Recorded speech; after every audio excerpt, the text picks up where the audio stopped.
Là, on est dans école doctrinale. École doctrinale. On parle plus de juridique, on parle plus de droit, on parle de dogme, on parle de la foi, on parle de la croyance. On est d'accord. Le sunnisme,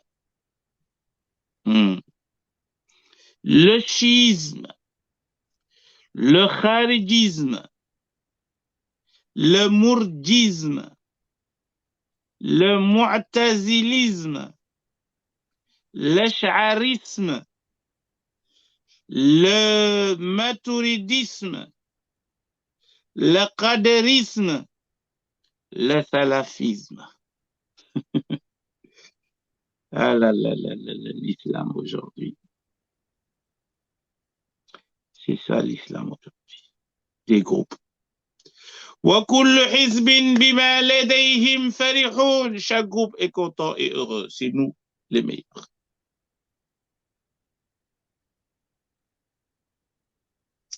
Il n'y a pas un groupe parmi ces groupes qui pense qu'il est dans l'erreur. C'est étonnant. Il n'y a pas un groupe qui doute une seule seconde que les autres sont meilleurs que lui.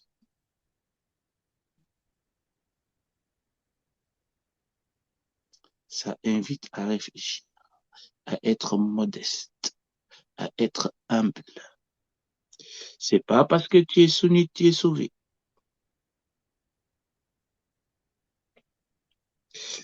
C'est pas parce que tu es sunnite, tu es sauvé. C'est pas parce que tu es sunnite que tu penses que les autres sont tous égarés et qu'il n'y a que moi qui est sur le droit chemin. Détrompe-toi. Sois humble. Sois humble. Oui, tu dois penser que tu es dans la vérité parce que tu as fait tes recherches. C'est pas parce que tu es né musulman sunnite que celui qui est né musulman kharijite ou mu'tazilite ou chiite, qu'il est égaré, qu'il va aller en enfer et que toi, tu vas aller au paradis. Oublie cette idée. Oublie cette idée. Sois humble. Attache-toi à ce que tu veux t'attacher et pense que ce à quoi tu t'es attaché, c'est ça la vérité. C'est la plus proche, en tout cas, de ce que le prophète a enseigné. Mais reste modeste. Ne regarde pas les autres comme si ce sont des gens de l'enfer.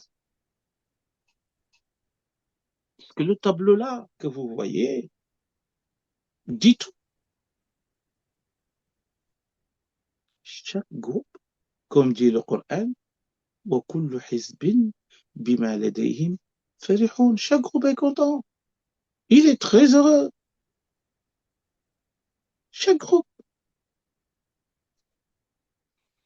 Alors, à partir de ce moment-là, ça invite à réfléchir, à aller voir lequel est le plus proche de l'enseignement prophétique. En tout cas, nous les sunnites, c'est ce qu'on croit. On croit que le sunnisme, c'est l'enseignement le plus proche enseigné par le prophète. C'est pour ça que d'ailleurs on est sunnite. Oui ou non? Alors, le sunnisme, le chiisme, le shia, le kharijiyya, le murdiyya, le mu'tazila, الأشعرية الماتريدية القدرية السلفية. Tout ça, ce sont des groupes. Mais aujourd'hui, ce n'est pas le jour pour les étudier. C'est pour vous présenter un tableau. Le salafisme, il y a aussi un autre courant, salafisme du 19e siècle. Le salafisme dont on en parle aujourd'hui, qui est connu dans le monde, ça c'est un salafisme qui est né au 4e siècle de l'Hégire, avec ce qu'on appelle Hanabilatul Qarn al-Rabi' al-Hijri. Il y a un mouvement salafiste très rigoureux, très rigide, très sclérosé, très fermé, très violent. du IVe siècle de l'Hégire. On les appelle à l'époque Hanabilatu al-Qarn al-Rabi', les Hanbalites du IVe siècle de l'Hégire. C'est eux qui ont inventé ce mouvement dur, salaf, haram, halal, bid'a, tout ce que tu veux. C'est eux, ça a commencé là. Avant cela, ça n'existait pas. Très bien. Mais il y a un autre courant salafisme qui est né au XIXe siècle, qui n'a rien à voir avec Ibn Taymiyyah, qui n'a rien à voir avec Mohammed ibn Abdul Wahhab, les wahhabistes de l'Arabie Saoudite. Ça n'a rien à voir. Ça s'est fondé par 3 hommes.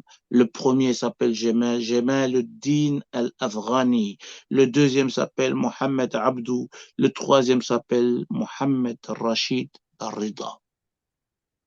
3 grands savants qui ont révolutionné le monde musulman au XIXe siècle, qui ont fait face à la colonisation britannique. Ils ont fait presque le tour du Maghreb, du monde arabe, pour éveiller les consciences. Ils ont créé à Paris une revue qui s'appelle Al-Urwatul Wuthqa.